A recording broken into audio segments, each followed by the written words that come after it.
Hello students, how are you. Last class में हम लोग ने trigonometric chapter introduction to trigonometry finish किया था। आज से हम नया चैप्टर स्टार्ट करते हैं, एनसीईआरटी का चैप्टर 10 सर्किल्स। तो जैसा कि सर्किल के बारे में तो सबको ही पता होगा कि सर्किल क्या होता है। बेसिकली थोड़ा सा इंट्रोड्यूस कर देते हैं। सर्किल का मतलब होता है कि जब एक फिक्स पॉइंट से फिक्स डिस्टेंस से एक बाउंड्री बनाई जाती है। क्या किया जाता है? एक फिक्स पॉइंट से फिक्स डिस्टेंस लेके एक बाउंड्री ड्रा की जाती है। तो इस फिक्स पॉइंट को बोला जाता है सेंटर, और ये जो फिक्स डिस्टेंस होती है इसको बोलते हैं रेडियस।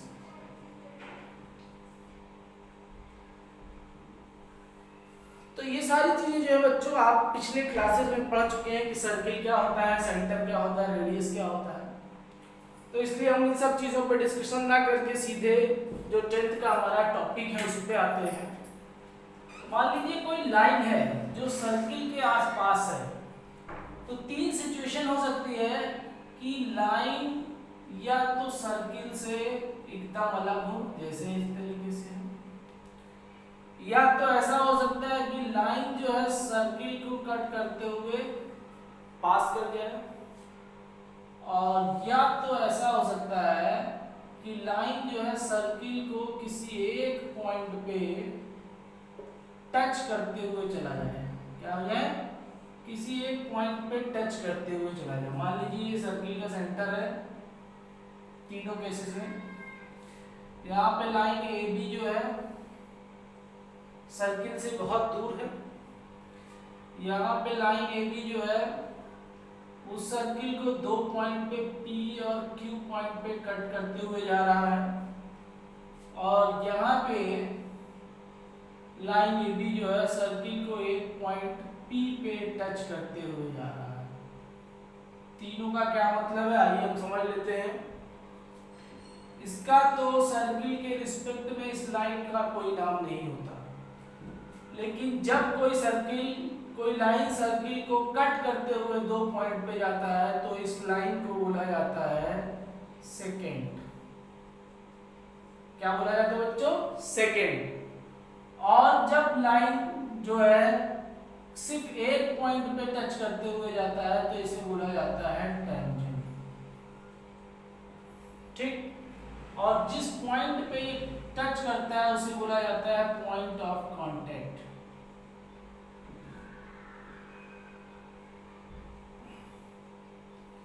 तो यहाँ पे क्या देख रहे हैं हम?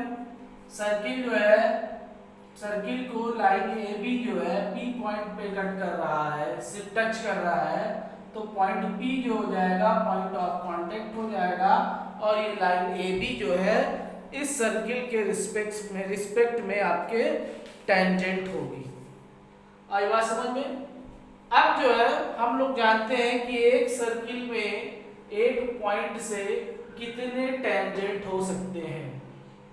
Number of tangent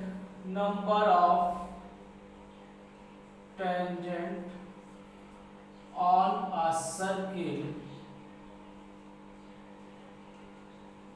from a point. तो क्या है? इसमें भी तीन सिचुएशन है कि जैसे ये सर्किल है, अगर आपका ये सर्किल है तो जो पॉइंट है वो सर्किल के तीन सिचुएशन पे हो सकता है। मान लीजिए पॉइंट ए जो है वो सर्किल से बाहर है, मान लेते हैं पॉइंट बी जो है वो सर्किल के सरकमफ्रेंस पे है, और मान लेते हैं पॉइंट सी जो है वो सर्किल के अंदर है। तो जब पॉइंट सी होगा इससे आप कोई भी लाइन ड्रॉ करोगे तो वो सर्किल को कट करेगा, कहीं पे भी सर्किल के साथ टेंजेंट नहीं बनाएगा। लेकिन अगर पॉइंट बी होगा तो इससे एक टेंजेंट ड्रॉ किया जा सकता है। लेकिन अगर पॉइंट सर्किल से बाहर जैसे पॉइंट ए है तो इससे हम सर्किल पे दो टेंजेंट ड्रॉ कर सकते हैं। ठीक। तो बच्चों क्या बात समझ में आई? अगर पॉइंट सर्किल के बाहर है तो इस पॉइंट से सर्किल के ऊपर पेयर ऑफ टेंजेंट ड्रॉ किया जा सकता है। जैसे मान लेते हैं ये आपका AB और AP और AQ, AP और AQ दो टेंजेंट ड्रॉ किए जा सकते हैं। अगर पॉइंट सर्किल के सरकमफ्रेंस पे है तो उससे रिलेटेड सिर्फ एक वैसा मतलब सिर्फ एक टेंजेंट ऐसा ड्रॉ कर सकते हैं जो उस पॉइंट से पास हो। और अगर पॉइंट सर्किल के अंदर है तो हम कोई भी टेंजेंट ड्रॉ नहीं कर सकते हैं। आई बात समझ में? अब जब पॉइंट ऑफ कांटेक्ट से सर्किल के सेंटर को ज्वाइन किया जाता है तो जैसे मान लीजिए सर्किल का सेंटर है और पॉइंट ऑफ कांटेक्ट से सर्किल के सेंटर के ऊपर परपेंडिकुलर ड्रॉ किया जाता है तो वो सर्किल का रेडियस होता है। या पॉइंट ऑफ कांटेक्ट को जो हम सेंटर से ज्वाइन करते हैं तो हमेशा जो है OP is perpendicular to AB होगा। मतलब पॉइंट ऑफ कांटेक्ट पे रेडियस जो होगा वो टेंजेंट के परपेंडिकुलर होगा। ये बात ध्यान रखनी है हमें कि पॉइंट ऑफ कांटेक्ट पे radius is the perpendicular on tangent. अब इस पे आते हैं कि टेंजेंट ये जो ड्रॉ किया जाता है कि पेयर ऑफ टेंजेंट जो होता है जब ये हम ड्रॉ करते हैं तो ये पेयर ऑफ टेंजेंट जो है वो हमेशा इक्वल होता है। जब किसी एक्सटर्नल पॉइंट से पेयर ऑफ टेंजेंट ड्रॉ किया जाता है तो इट इज ऑलवेज इक्वल। देखिए कैसे, इसकी हम प्रूविंग करना चाहें तो प्रूविंग भी कर सकते हैं। जैसे मान लेते हैं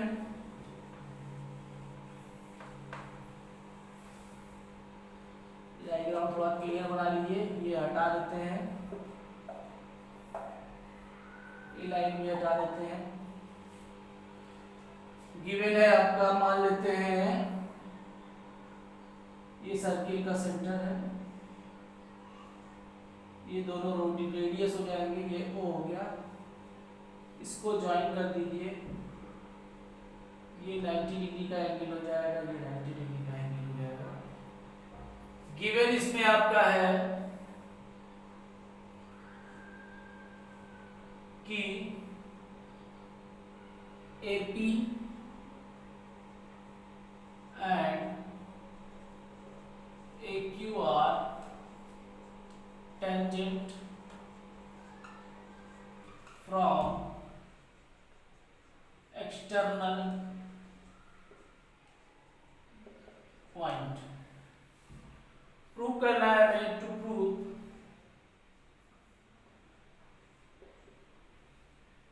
AP is equal to AQ। तो इसको प्रूव करने के लिए हम क्या करेंगे, ज्वाइन कर देंगे AOP को। अब हमारे पास दो ट्रायंगल है APO और AQO। इन दोनों ट्रायंगल में हम क्या देख रहे हैं कि OP is equal to OQ हो जाएगा, radius of the circle. Angle P is equal to angle Q हो जाएगा, ईच 90 डिग्री। और OA दोनों में कॉमन हो जाएगा, हाइपोटेनियस। तो क्या हो जाएगा, triangle APO is congruent to AQO हो जाएगा बाय RHS कॉन्ग्रुएंसी रूल। और जब ये कॉन्ग्रुएंट हो जाएगा तो AP is equal to AQ अपने आप हो जाएगा। देख लीजिए कैसे करेंगे, लिखिए in triangle APO and triangle AQO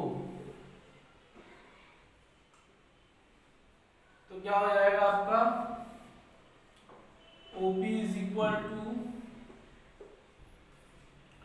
OQ, radius है सर्किल का, तो रेडियस तो इक्वल हो गई। Angle P is equal to angle Q, each 90। और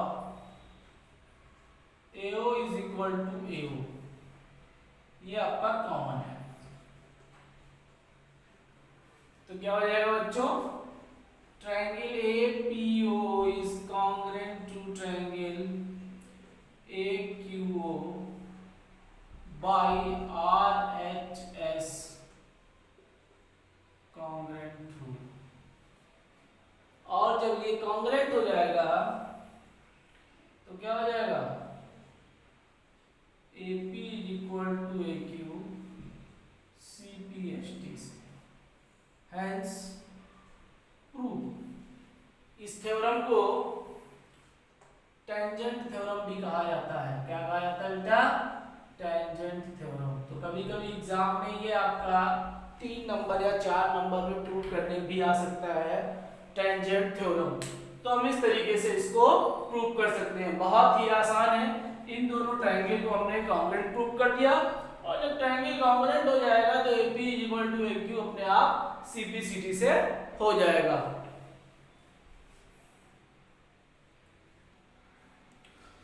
आइए बच्चों, एनसीईआरटी की एक्सरसाइज के कुछ क्वेश्चन देखते हैं हम लोग। इसे एक्सरसाइज 10.2 का क्वेश्चन नंबर 6 है। The length of a tangent from a point A at a distance 5 cm from the center of the circle is 4 cm. Find the radius. तो क्वेश्चन में कहा जा रहा है एक सर्किल है, सर्किल का ये सेंटर है, और सर्किल के सेंटर से 5 सेंटीमीटर की दूरी पे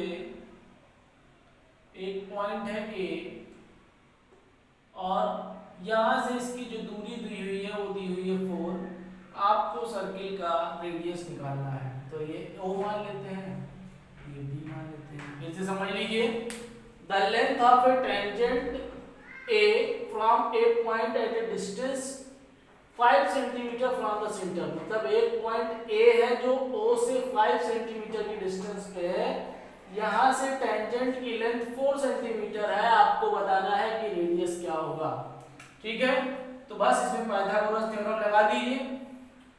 OB का स्क्वायर इज इक्वल टू हो जाएगा OA square minus AB square, यानी कि OB square is equal to 5 centimetre का स्क्वायर माइनस 4 सेंटीमीटर का स्क्वायर, यानी कि OB square is equal to 25 minus 16, OB square is equal to 9, और OB इज इक्वल टू हो जाएगा 3 सेंटीमीटर।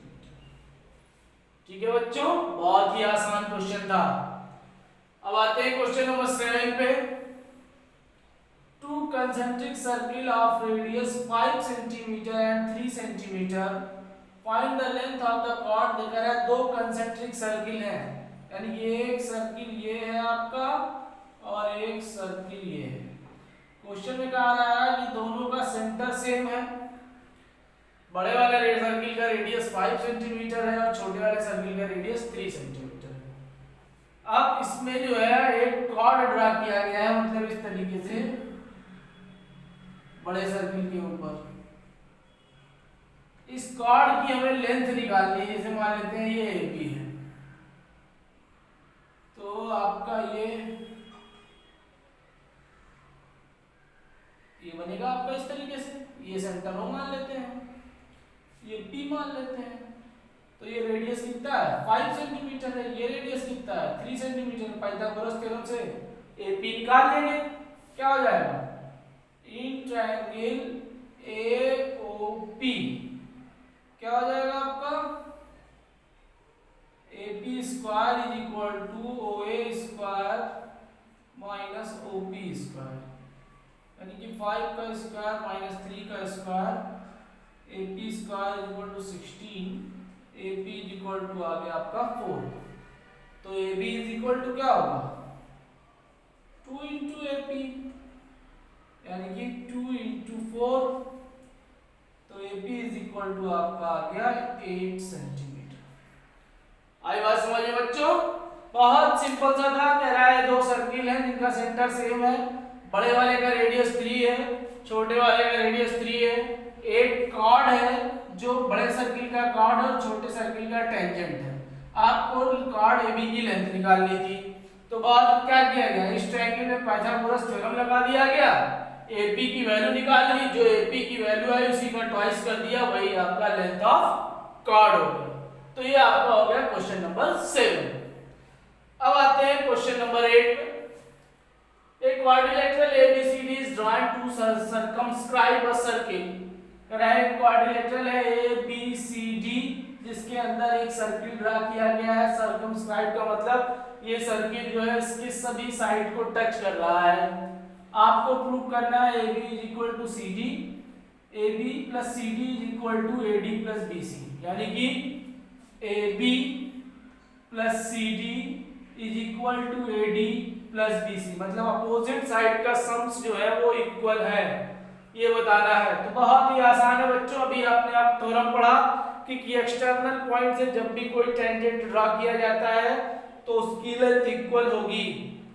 तो यहाँ पे देखें पॉइंट ए क्या है, एक एक्सटर्नल पॉइंट है, तो इसका टेंजेंट AP और AS आपस में इक्वल हो जाएगा। इसी तरीके से B एक्सटर्नल पॉइंट है, तो इसका टेंजेंट BP और BQ इक्वल हो जाएगा।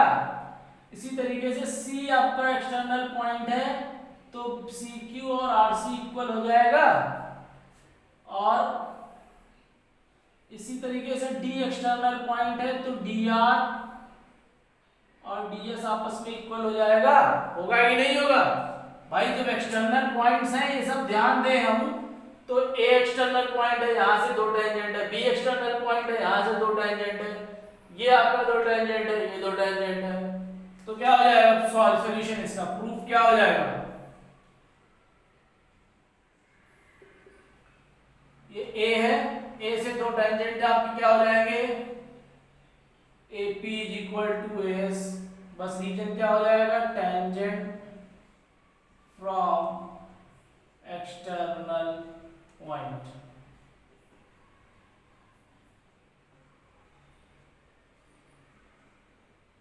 इसी तरीके से आपका BP is equal to BQ हो जाएगा, BP is equal to BQ। इसी तरीके से आपका CR is equal to CQ हो जाएगा,